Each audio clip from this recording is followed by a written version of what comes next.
মাহদী আলাইহিস সালাম 40 বছর বয়স হয়ে গেছে, কেউ বিয়েও করাবে না। ইমাম মাহদী আলাইহিস সালামের নাম কিন্তু মাহদী থাকবে না, ওনার নাম থাকবে মুহাম্মদ। ওনার আব্বার নাম থাকবে নবীজির আব্বা জানের নামের ন্যায় আব্দুল্লাহ, মায়ের নাম থাকবে আমেনা। উনি হবেন খাতুনে জান্নাত হযরতে ফাতেমা রাদিয়াল্লাহু তাআলা আনহার বংশধর, নবীর বংশধর। মারহাবা বলেন। কিয়ামত পর্যন্ত নবীর বংশধর থাকবে, তার প্রমাণ হলো ইমাম মাহদী আলাইহিস সালাম, কারণ তিনি নবীর বংশ থেকে আসবে। খুব মনোযোগ দিয়ে শুনবেন। ইমাম মাহদী আলাইহিস সালাম তিনি পৃথিবীর কোনো উচ্চতর ডিগ্রিধারী বা হায়ার লেভেলের এডুকেটেড পারসন হবেন না। বড় ইউনিভার্সিটি থেকে ফারেক হওয়া উনি কোনো স্কলার হবেন না। উনি সাধারণ একজন, জাগতিক শিক্ষায় শিক্ষিত নয়, এরকম একজন মহা জ্ঞানে জ্ঞানী, আল্লাহ তাআলার জ্ঞানে জ্ঞানী, এরকম একজন ব্যক্তি যিনি পাহাড়ের পাদদেশে বিভিন্ন মরুভূমির ধারে প্রান্তে ভেড়া বকরি চড়াবেন, একেবারেই সাধারণ জীবন যাপন করবেন। এমন একটা জায়গায় তিনি বিচরণ করবেন, বসবাস করবেন, যে জায়গাটা পাহাড় পর্বত বেষ্টিত, আধুনিকতার ছোঁয়াহীন, একেবারেই একটা সাধারণ জায়গা। সেখানে একটা মহল্লায় তিনি বেড়ে উঠবেন। একটানা এই ভেড়া বকরির রাখালি করতে করতে তিনি প্রায় 40 বছর বয়সের ধার প্রান্তে পৌঁছে যাবে, কিন্তু ওনাকে বিয়ে করাবে না। একেবারেই সাধারণ মানুষ হবে উনি, এতটাই সহজ সরল হবেন যে কেউ ওনাকে বিবাহ করাইতেও ইচ্ছা পোষণ করবে না। 40 বছর বয়স হয়ে গেছে, কেউ বিয়েও করাবে না। এই মাহদী আলাইহিস সালাম তিনি 40 বছর বয়সের ধার প্রান্তে এসে কাবা ঘর তাওয়াফ করার জন্য যাবে, হজে যাবে।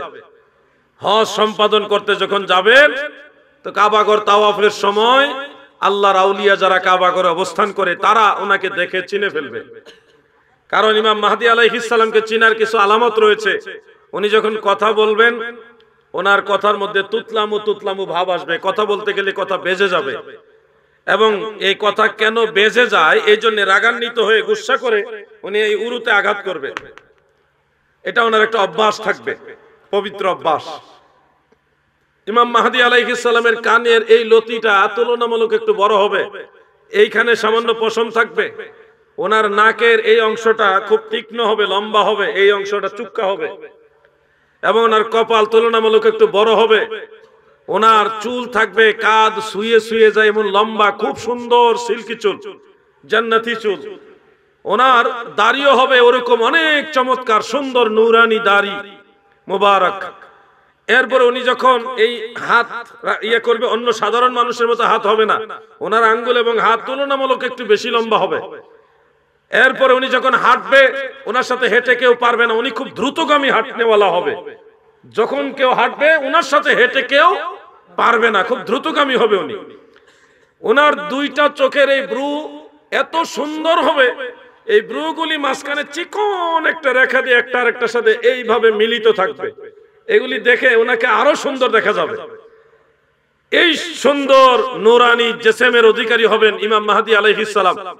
তিনার কথা বলার ঢং, হাঁটার নমুনা, চোখের দৃশ্য, চুল দাড়ি মোবারক, ওনার এই সিনাটা হবে একটু প্রশস্ত, একটু এইভাবে বড় হবে। ওনার কাঁধ হবে এরকম উঁচা, মানে একজন বীর পুরুষ। এই দৃশ্যগুলি দেখে কাবা ঘরে অবস্থানরত আল্লাহর আউলিয়াগণ ওনাকে চিনে ফেলবে। তাওয়াফ শেষেই ওনাকে বলবে, আপনি কি মাহদী?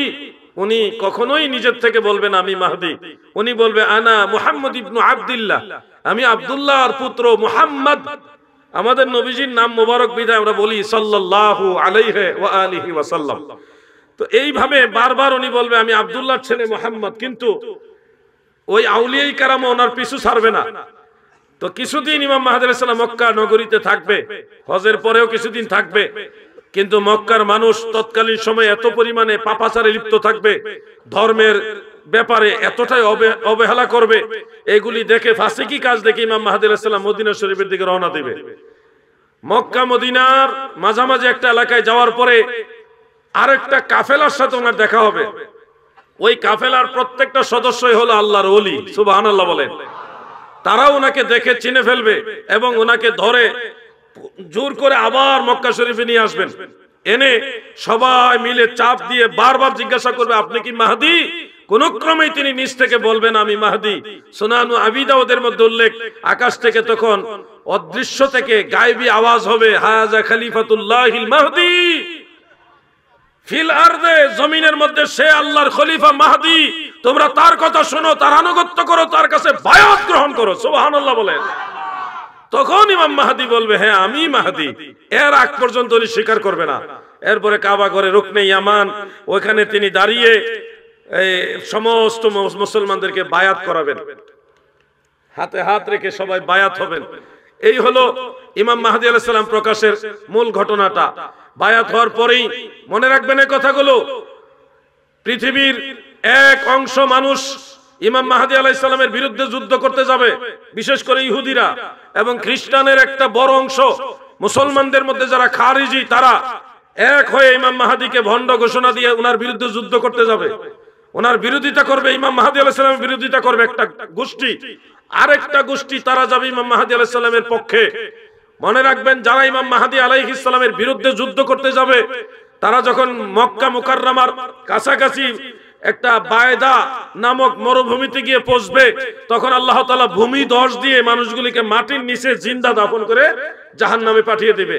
ইমাম মাহদির বিরুদ্ধে যারাই যুদ্ধ করতে যাবে তাদেরকে আল্লাহ ভূমি ধস দিয়ে দিবে, মানে অটোমেটিক মাটি চাপা পড়ে যাবে। কিছু মানুষ পিছনে যারা চাপা পড়বে না এমন মানুষকে আল্লাহ রেহাই দিতে চাবে। তখন ওই যারা চাপা পড়ে গেছে তাদের মধ্যে কেউ কেউ বলবে আমাদের বাঁচাও। ওই তাদেরকে বাঁচাইবার জন্য পিছের মানুষগুলি যখন সামনে অগ্রসর হবে, তখন ওই পিছের মানুষগুলিও মাটির নিচে চাপা পড়ে যাবে। মানে ইমাম মাহদি আলাইহিস সালামের বিরুদ্ধে যারাই যুদ্ধ করতে যাবে তাদেরকে আল্লাহ মাটির নিচে চাপা দিয়ে ধ্বংস করে দিবে।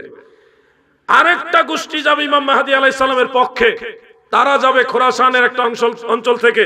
খোরাসান হলো বর্তমানে ইরানের একটা অংশ, আফগানিস্তান, ইরান ওই এলাকার একটা অংশ, যাদের মাথায় কালো পাগড়ি থাকবে, কালো পতাকা থাকবে।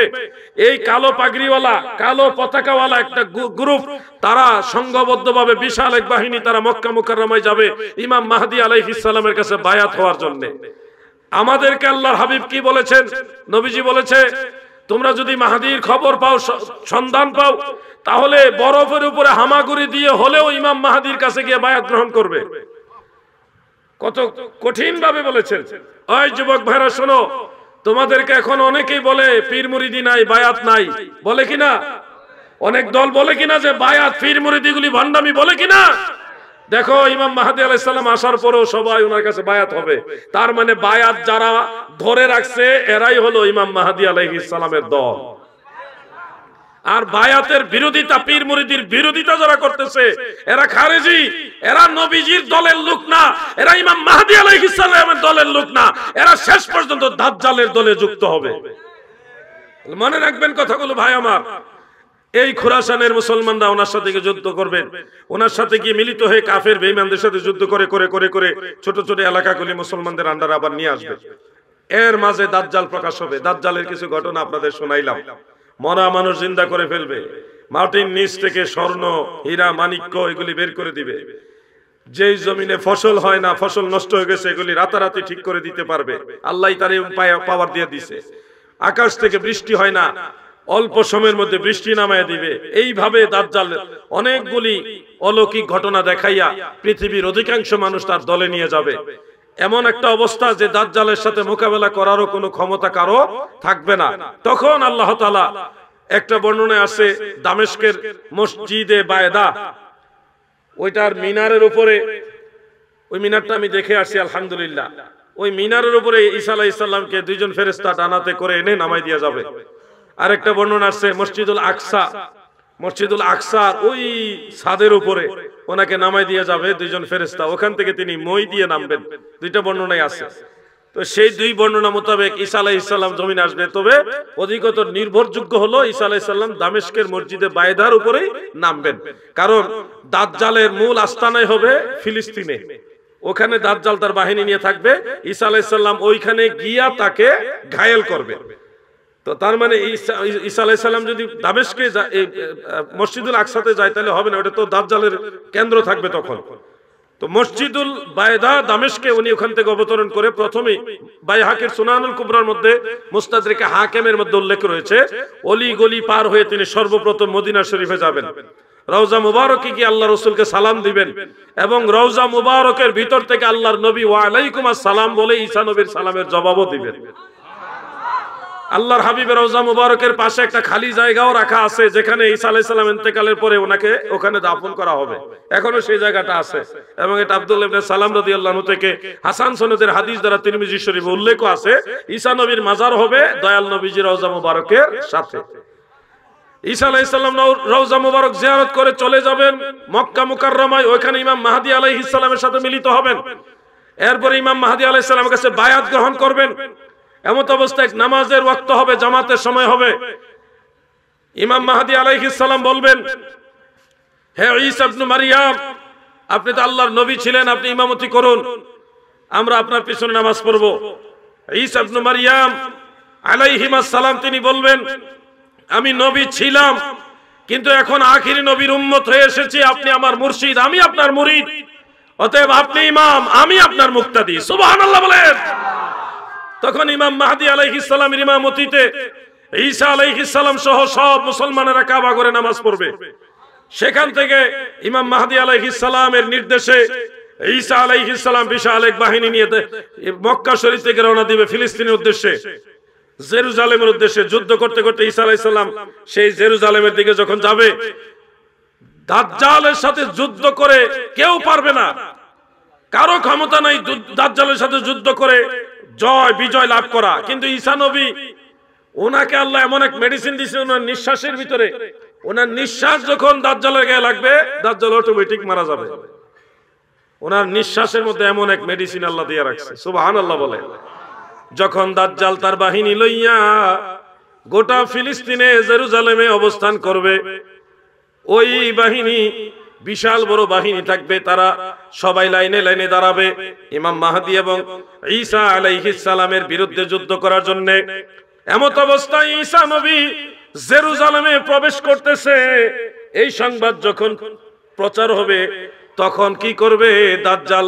লোকজন ফালাই দিয়ে আসে, ভাগবো, পলাইবো, পলায়ন করব। নেতাই যদি সেনাবাহিনীর প্রধান যদি পলায় যায়, তাহলে সৈন্য যারা এরা তো এমনি দুর্বল, তখন মুসলমানরা সেখানে ঢুকবে, মুসলমানরা যুদ্ধ করবে ইহুদিদের সাথে। ইহুদিরা তখন যুদ্ধবাদ দিয়া পলাইবে বিভিন্ন গাছের আঙ্গিনায়, গাছের ঝোপে ঝাড়ে, হ্যাঁ, দেয়ালের ওই পারে, পাথরের ওই পাশে, এইভাবে লুকাবে। কিন্তু আল্লাহর হাবিব বলেন, পাথরের ওই পাশে লুকাইলে পাথর, বড় বড় পাথর, বলবে এ মুসলমান, আমার পিছনে একজন ইহুদি আছে, তাকে হত্যা করো। পাথর মানুষের মতো কথা বলবে। সুবহানাল্লাহ বলে। দেয়ালের ওই পারে লুকাইলে দেয়াল বলে দিবে, আমার পিছনে মানুষ আছে, ইহুদি আছে, তাকে মারো। গাছ, বড় গাছ, গাছের ওই পারে লুকাইলে, আমি গাছও দেখে আসছি, ওয়াল দেয়াল যা আছে জেরুজালেমে, আল্লাহ আমাকে একবার যাওয়ার তৌফিক দিয়েছে, আমি গেছি, দেখে আসছি। আবার ঈদের পরের দিন, রোজার ঈদের পরের দিন ফিলিস্তিনে যাবো ইনশাআল্লাহ, আবার দেখবো ইনশাআল্লাহ, আল্লাহ যদি কবুল করে। তো সেই গাছ, দেয়াল, পাথর সব বলে দিবে আমার পিছনে ইহুদি আছে, হত্যা করো। সব ইহুদি বের করে করে তাদেরকে জাহান্নামের দিকে পাঠানো হবে। একটা গাছ বলবে না, তার ঝোপের ভিতরে আড়ালে ইহুদিরা লুকালে সেই গাছ বলে দিবে না। এই গাছটার নাম হলো, এলাকার আমরা বলি ইহুদি গাছ, আর এটা হলো শাজারাতুল গারকাত, গারকাত গাছ। গারকাত গাছ, এটা ইহুদি লুকাইলেও বলবে না। এই জন্য দেখেছি ফিলিস্তিনের প্রত্যন্ত অঞ্চলে ইহুদিরা এই গারকাত গাছ খালি লাগাইছে। আপনারা গুগলে সার্চ দিলে দেখতে পারবেন গারকাত গাছ অনেকটা বড় হয়ে গেছে। এই গাছগুলি যদি একটু মোটা সাইজের হয়, তখনই মনে করতে পারেন যে টাইম হয়ে গেছে। আল্লাহু আ'লাম। ভাই আমার, বন্ধুরা আমার, ইহুদিদেরকে এইভাবে খতম করে দেওয়ার পরে হযরতে ঈসা আলাইহিস সালাম তরবারি হাতে নিয়ে দাজ্জালকে তালাশ করবে। দাজ্জাল কোথায় আছে? দাজ্জালরে ধরতে হবে। দাজ্জাল এদিকে ভাগছে, ভাগতে ভাগতে এমন একটা জায়গায় গেছে, ওই জায়গায় একটা গেট আছে, গেট, সাদা গেট। ওই গেটটাও দূর থেকে দেখার সৌভাগ্য আল্লাহ আমাকে দিয়েছে। ওইখানে গিয়ে ঈসা আলাইহিস সালাম দাজ্জালকে পাকড়াও করবে এবং নিঃশ্বাস লাগার পরে সে ওখানে খতম হবে, সে জাহান্নামী হয়ে যাবে। এইভাবে ঈসা আলাইহিস সালাম তিনি গোটা পৃথিবীকে মুসলমানদের আন্ডারে নিয়ে আসবেন।